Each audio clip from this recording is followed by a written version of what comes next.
going to work. We'll see. Of course it's going to work. We'll see. Five, four, three, two, one. I'm John Miglash for the Wisconsin DMA and the International Society for Strategic Marketing. And let's get to the news. Okay. This is a Polestar commercial from the Super Bowl. I'd never heard of Polestar. Here we go. No epic voiceovers. No punchlines. No Dieselgate. No dirty secrets. No hidden agenda. No empty promises. No shortcuts. No conquering Mars. No blah, blah, blah. No settling. No greenwashing. No nonsense. No committees. No consensus. No compromises. No number two. Polestar 2. 100% electric. Okay. Anyway, I found out it was a Volvo. Not that that's a bad idea from a branding standpoint. You know, when Toyota decided they wanted to compete with Mercedes and BMW, instead of upgrading their top of the line Toyota, they created Lexus. And when Honda wanted to compete, they created Acura. And the sort of case study foundation for that was that when Levi's decided to go after the casual office market, they created Dockers. But when Lee jeans went after it, they created khaki pants in their line. And of course, we all know Dockers crushed Lee khaki pants. So that's how that got started. So now they created this new logo over here, you see, even though it's a Volvo. And I actually watched a 20-minute review where they compare it with the Tesla 3. They said it only gets, in reality, about 180 miles range. Good Lord. That'd get me about just not quite halfway to my kids in Minneapolis, which isn't very far. I mean, we just hop in the Lexus. We don't even have to put gas in it. Zoom, off we go. And if we fill up at Madison, we can get all the way back to Madison, there and back. I get consistent 500-mile range. So for me, out in the country, not anytime soon. But that's the kind of place you want to advertise, when you have no idea who the market is in real terms, because electric is a propensity, and sure, you can rule out some people are not going to buy electric. I mean, I'm driving 2 Lexuses. That's my 6th or 7th. I'm in their market. If they said, well, these kind of people are buying the electric cars, that I'd probably be in there. But that doesn't mean everybody who fits that profile is going to buy an electric car. There's additional preferences, whether you understand the science and the damage to the environment that electric cars cause and all those other things. Should be driving one of those really good European diesels, but they're just a little expensive to maintain, whereas the Lexus can use Toyota parts. So anyway, let's go on. Enough about cars. Right? Now I have to be careful how I do this, because I'll stop the recording. I stop the streaming when I alt-tab while I'm showing this. Okay, so Quad had some, fair results. They actually increased sales from 2021. And 2021 they did pretty well too, actually. They had higher print volumes. Interesting, at the very, very bottom, there's a graph here. And the biggest change was they went from 39% in targeted print to 42% in sales in targeted print. They went from 31% in large scale print, which my guess is those are catalogs, long run catalogs, to only 25%, down 6% in large scale print. And there aren't a lot of competitors in that, so that's quite a drop. But they went up 3% in targeted print, and they also went up 3% in integrated solutions. And Quad has been talking about that stuff for a long time. Now I did see that they're actually doing the photography for some of the big catalogs, And that makes a lot of sense to me because, when you shot the photography, you were actually looking at the item, and then then you'd send basically the scans to the printer, and they didn't have the item, you know. And so there was always this color correction issue. Whereas if you could get the printer and the camera in perfect sync, if you had the printer doing the photography, then your color correction would be minimal. And that just makes tons of sense to me. And you could also good photographers would shoot it to spec. And we would actually draw the way we wanted the photography done back in the old days when we used a pencil and an X-Acto knife. Anyway, here's a shocking article by Ray Schultz, my friend Ray Schultz, who says shoppers will unsubscribe from a brand if they are incorrectly targeted. Ray Schultz. Also, and there's a Bible proverb that says that a wise man keeps silent, but a fool only the revealing of his own mind. And sometimes I think personalization is an effort by marketers to reveal everything they know about you best they can. And so this emotional shopping experience, I tried to track down the study. Ray didn't put a link in it, so I'd love to find the study. It wasn't a huge study. It was a little over 1,000 people in the UK, but it said that half were incorrectly targeted within the last 6 months. Well, that's, my guess is that's really low. That's just what we can remember.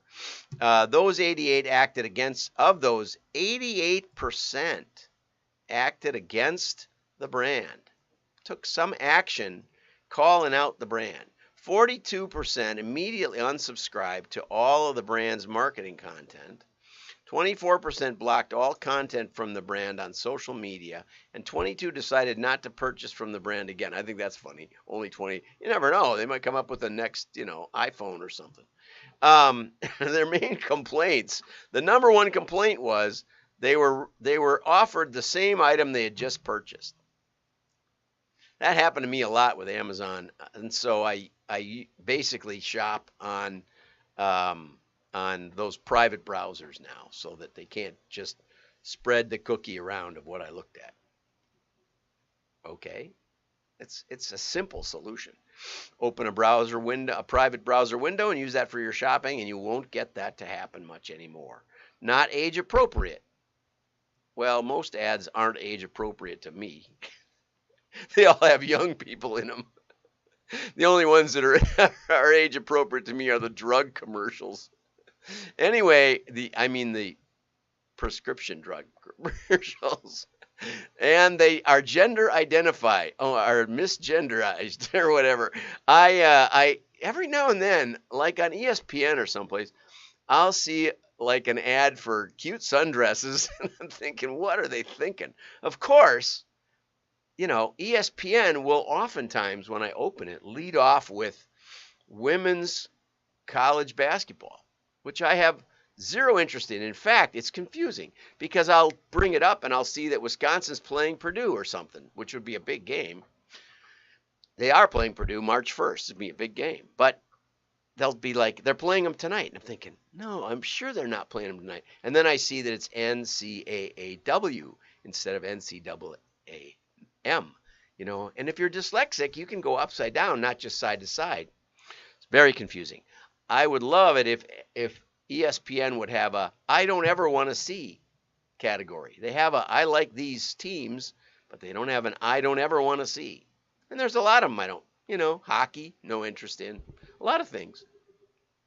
I didn't even have any interest in the NBA until the Bucks won the championship, but, I would have put that in there. Anyway, excellent article by Ray Schultz. It basically says there's a real downside to bad personalization. And I would also say that the studies that tell you that 78% of people say that they prefer ads that are personalized, well, of course we do. That they're more likely to buy things they're interested in. Well, duh. The trouble is they don't know what they're going to be interested in. Not next week, not next year. Advertising is, at best, a slippery game. So anyway, think about that.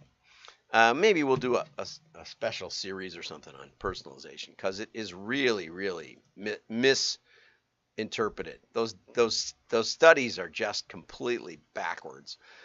Of course, I'm more likely to buy something that I'm already interested in when I see an ad for it. But I see 500 or 600 ads a day, so there's a pretty good chance somebody gets it right. That doesn't mean that everybody can get it right or that they know what I'm doing. It just happens to be that, oh yeah, I've been meaning to buy that. Okay, good luck with that. Anyway, here's an article by Mike Gunderson, an excellent article, 4 types of direct mail for B2B marketing. Okay, and of course, Mike and I exchanged messages after yesterday. He's a new member of the WDMA. He says people think direct mail went away mostly because, everybody, including all the marketing consultants, said, "Oh, let's go digital," because they could charge more. They could charge more for being the new thing than they could, in ad agencies. On traditional media, the ad agency got 17.5%. On digital, they could get 40%. So of course there were a lot of great articles about how digital was, infallibly better than everything else. And now we're learning that's not even close to true. It's full of fraud. Gee, it's been full of fraud since the beginning. Direct mail has been proven to be one of the most successful marketing tactics to date. I hate when he says studies show, but I did find the study. The study is from AMA.org. Salesforce wrote an article, 8 direct mail best practices for B2B, and it's actually an excellent article. I'll just touch on it. It says, it starts out with Salesforce. We are reestablishing direct mail as top tactic to engage our hottest prospects. Okay, that's from Salesforce.com. We always, on the list, they say, we always run the final list by our sales teams. That's a recipe for disaster. I've helped several companies stop that. Why?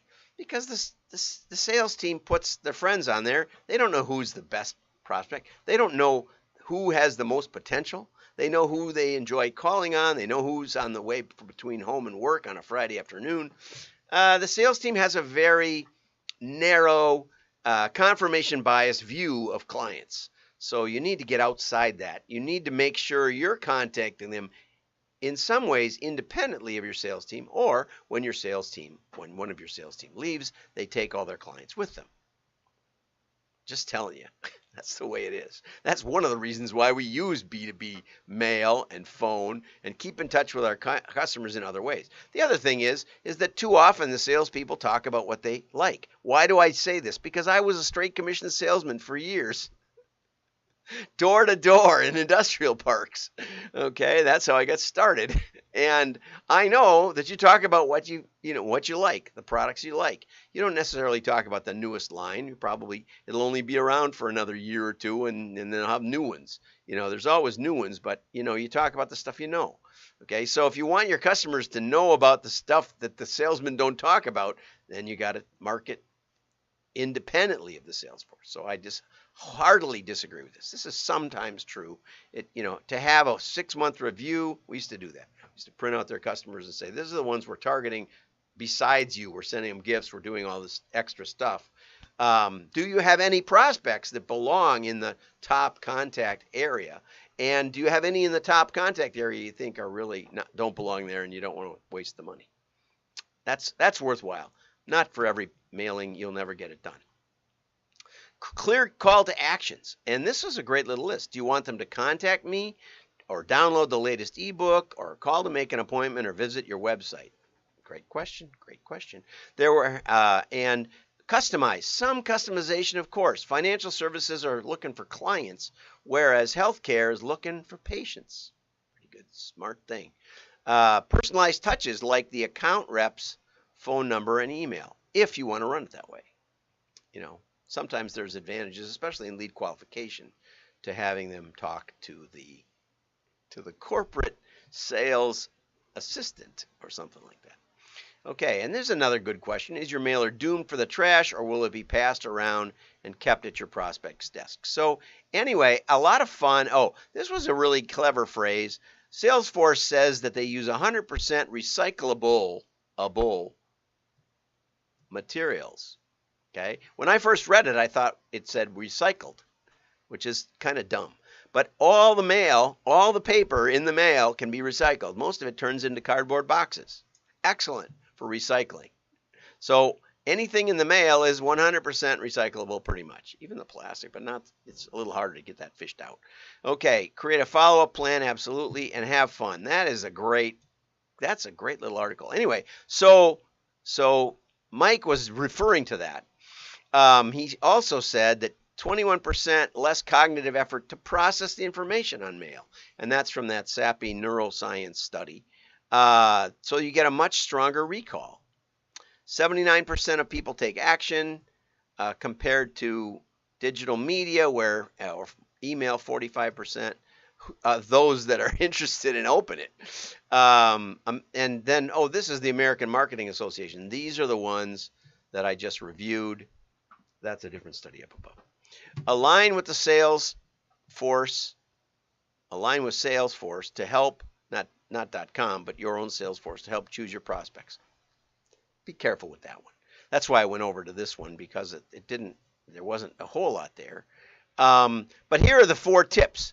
You can use prospecting, just to get your name out there. Every now and then I'll send something to the catalog, the presidents of catalog companies, because most part we're friends, but they may have forgotten me, to introduce myself to people in case they've changed. Lead generation, let's get a call to action, strong, distinct call to action.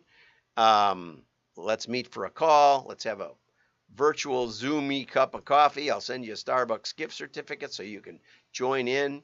I have my coffee here with the KCDMA. I wonder if the KDMA is still in business.